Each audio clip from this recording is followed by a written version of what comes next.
யோபு 12ஆம் அதிகாரம் 1ஆம் வசனம் முதல் 25ஆம் வசனம் வரை. யோபு பிரதியுத்தரமாக, ஆம், நீங்களே ஞானமுள்ள ஜனங்கள், உங்களிடனே ஞானம் சாகும். உங்களைப் போல எனக்கும் புத்தியுண்டு. உங்களிலும் நான் தாழ்ந்தவன் அல்ல. இப்படிப்பட்டவைகளை அறியாதவன் யார்? என் சிநேகிதரால் நான் நிந்திக்கப்பட்டு தேவனை நோக்கி பிரார்த்திப்பேன்.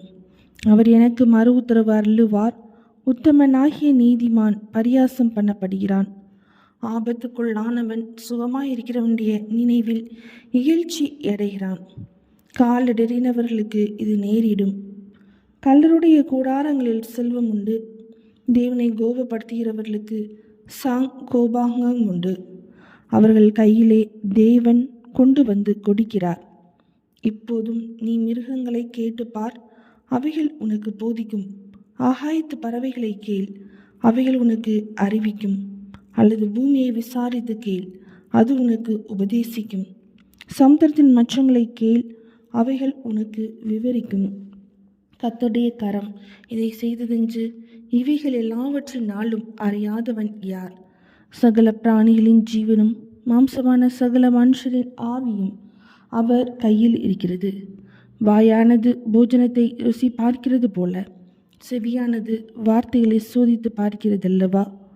முதியோரிடத்தில் ஞானமும் வயது சென்றவர்களிடத்தில் புத்தியும் இருக்குமே. அவரிடத்தில் ஞானமும் வல்லமையும் எத்தனை அதிகமாய் இருக்கும்! அவருக்கு தான் ஆலோசனையும் புத்தியும் உண்டு. இதோ, அவர் இடித்தால் கட்ட முடியாது, அவர் மனுஷனை அடைத்தால் விடுவிக்க முடியாது. இதோ, அவர் தண்ணீர்களை அடக்கினால் எல்லாம் உலர்ந்து போம். அவர் அவைகளை வரவிட்டால் பூமியை கீழது மேலதாக்கும். அவரிடத்தில் பலனும் ஞானமும் உண்டு. மோசம் போகிறவனும் மோசம் போக்குகிறவனும் அவர் கையின் கீழ் இருக்கிறார்கள். அவர் ஆலோசனைக்காரரை சிறைபிடித்து நியாயாதிபதிகளை மதிமயக்குகிறார். அவர் ராஜாக்களுடைய கட்டுகளை அவிழ்த்து அவர்கள் இடுப்புகளை கச்சை கட்டுகிறார். அவர் மந்திரிகளை சிறைபிடித்து கொண்டு போய் பலவான்களை கவிழ்த்து போடுகிறார்.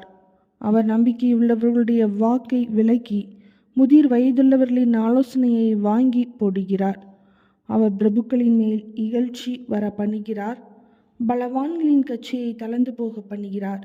அவர் அந்த ஹாரத்தில் இருக்கிற ஆழங்களை வெளியரங்கமாக்கி மரண இருளை வெளிச்சத்தில் கொண்டு வருகிறார்.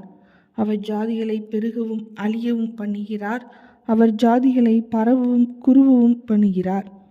அவர் பூமியிலுள்ள ஜனத்தினுடைய அதிபதிகளின் நெஞ்சை அகற்றி போட்டு அவர்களை வழியில்லாத அந்தரத்திலே அலைய பண்ணுகிறார். அவர்கள் வெளிச்சமற்ற இருளிலே தடவி திரிகிறார்கள். வெறித்தவர்களைப் போல் அவர்களை தடுமாறி திரிய பண்ணுகிறார். யோபு 12ஆம் அதிகாரம் முடிந்தது.